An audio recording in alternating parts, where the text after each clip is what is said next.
செல்லப்பிள்ளை. பொன்னி நதி பாயிற கீழே சோழ நாட்டில் இருக்க செங்காட்டங்குடி தான் நம்ம பரஞ்சோதியோட ஊர்.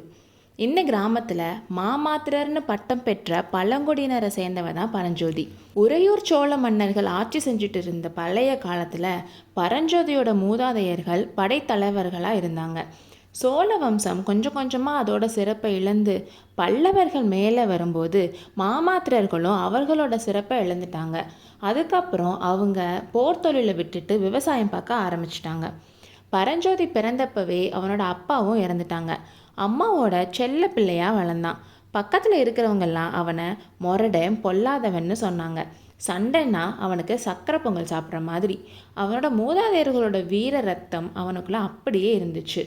கத்தி விளையாட்டு, மல்யுத்தம், வேலெறிதல்னு இதிலெல்லாம் அவனை மிஞ்ச ஆளே கிடையாது. பரஞ்சோதியோட அம்மா வடிவழகி அம்மை பரஞ்சோதி மேலே உயிரே வச்சுருந்தாங்க. அந்த அம்மாவோட குடும்பம் சிவபக்தியில் ஊறி போன குடும்பம்.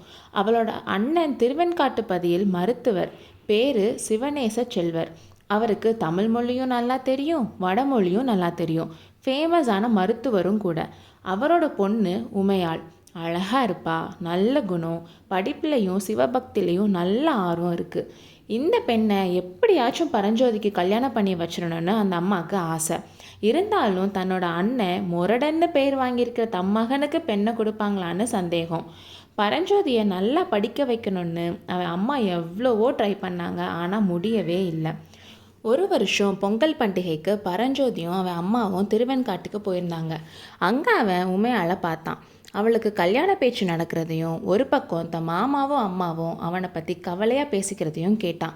அவங்க மறுபடியும் செங்காட்டங்குடிக்கு வந்ததும் ஒரு நாள் காஞ்சிக்கு போக போகிறேன்னு பரஞ்சோதி சொன்னான். எதுக்குன்னு அவன் அம்மா கேட்டா. படிக்கத்தாம்மா, இவ்வளோ நாள் படிக்காமல் வேஸ்ட் பண்ணிட்டேன்னு கவலையாக இருக்குன்னு சொன்னான். அவன் அம்மாவுக்கு பிள்ளை இப்படி சொல்கிறானேன்னு ஒரு பக்கம் ஆனந்த கண்ணீர் வந்தாலும் இன்னொரு பக்கம் பிள்ளையை பிரியணுமேன்ற கவலை வேற. இங்கேயே படிக்கக்கூடாதான்னு கேட்டாங்க. இந்த ஊரில் இருக்க வரைக்கும் நான் படிக்க மாட்டேன். காஞ்சியில் இருக்கிற மாதிரி கல்லூரிகள் வேற எங்கேயுமே இல்லையா, அதனால் நான் அங்கே போய் படிக்கிறேன்னு சொன்னான் பரஞ்சோதி. பரஞ்சோதி சொன்னது உண்மைதான்னு நம்ம நாவலோட ரைட்டர் கல்கியும் சொல்கிறாரு.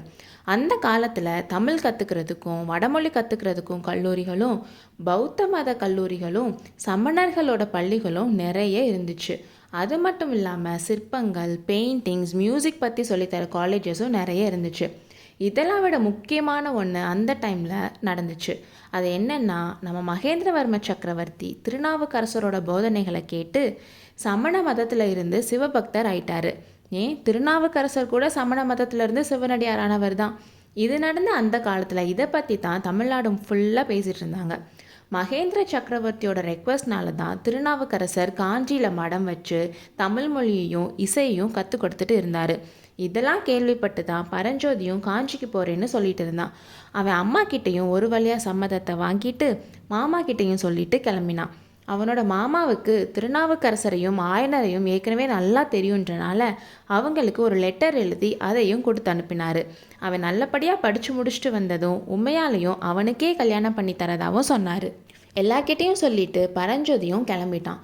கிளம்பும்போது அவங்க மாமா என்ன சொன்னாங்கன்னா, நீ ரொம்ப தூரம் போகும்போது கையில் வேல் வச்சுக்கிறது நியாயம்தான், ஆனால் காஞ்சி போய் சேர்ந்ததும் வேலை தூக்கி வீசிடணும், படிப்பில் தான் முழு கவனமும் இருக்கணும்னு சொன்னார்.